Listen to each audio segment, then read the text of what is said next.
So here's a scenario and understanding more complex things in a more simplified format. Whereas I discuss how emerging stocks become a buzz for a certain period of time, only to find out a few years later there is another buzz coming right after it. For example, let's say right now, one of the big things that's gonna hit the market soon, and it's gonna be a big thing. This is just for example. Let's say is lithium batteries. So let's say, for example, there's like a buzz, like, oh, look, this is going to be the next big thing, lithium batteries, right? So people start investing in these companies and stuff like that, and it becomes a success. People start using lithium batteries more frequently, and more options are become more available. But then what happens is we are receiving information so fast, and everything is doubling, everything is advancing. Lithium batteries is going to be replaced by something even better down the line. Like, let's say 10 years from there, like 5 years later, 5 years later, the new thing is going to be probably graphene batteries. And this thing is going to offer more options, and basically ties to everything. Meanwhile, quantum computing, which uses a little bit of graphene to make its products more efficient, is going to offer infinite capabilities on top of that, teleportation options, which I believe if people get the handle on quantum computers, will basically eliminate modern day transportation, like planes, carriers, boats, things of that nature, and passports. There'll be no use for those things, but because people will have the technology to just teleport to the destination or receive whatever it is they want, instead of like seeing it as a holographic form in a VR format. You'll just go there directly and go to the destination on teleportation capability due to quantum computing that has a little bit of graphene in it. So of course, this is not a matter of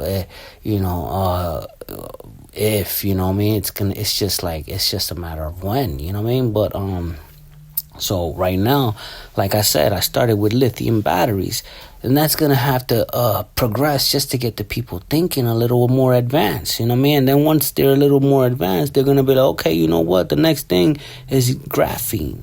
Graphene is better than lithium, and so now people start getting into graphene. But around this time, quantum computing gets a little more progressed in stages and phases, and more options as far as how people learn to use its capabilities and functions.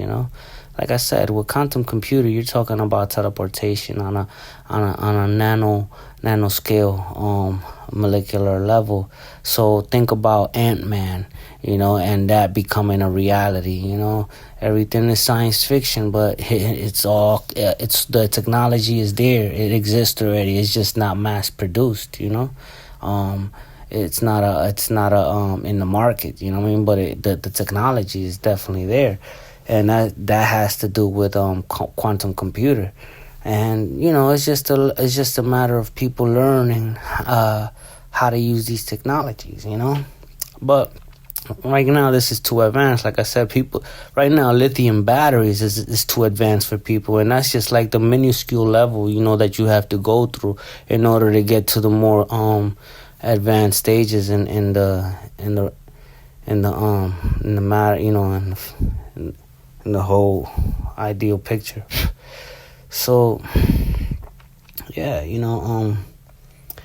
but that's just how things work, you know what I mean? So people who, let's say, invest in the lithium battery, these people think that they're ahead of the game, you know what I mean? But there's always one more ahead of them, thinking about something that's coming, or more, more advanced than them.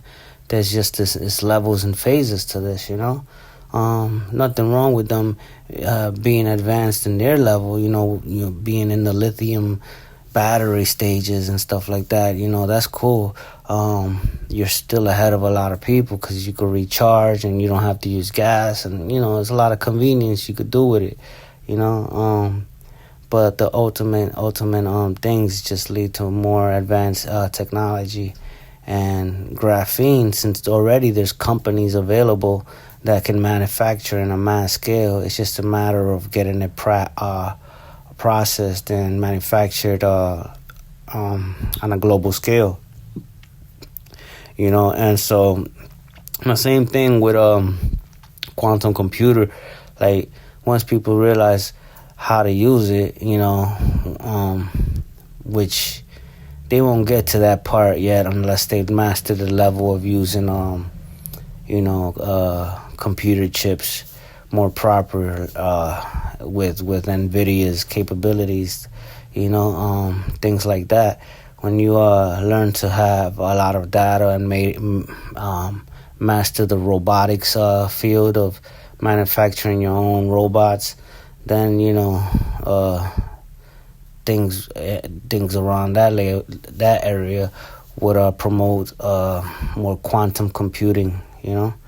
So just something to think about. Anyway, thanks for tuning in to another episode of the LZ Show. You already know that's that with all of that.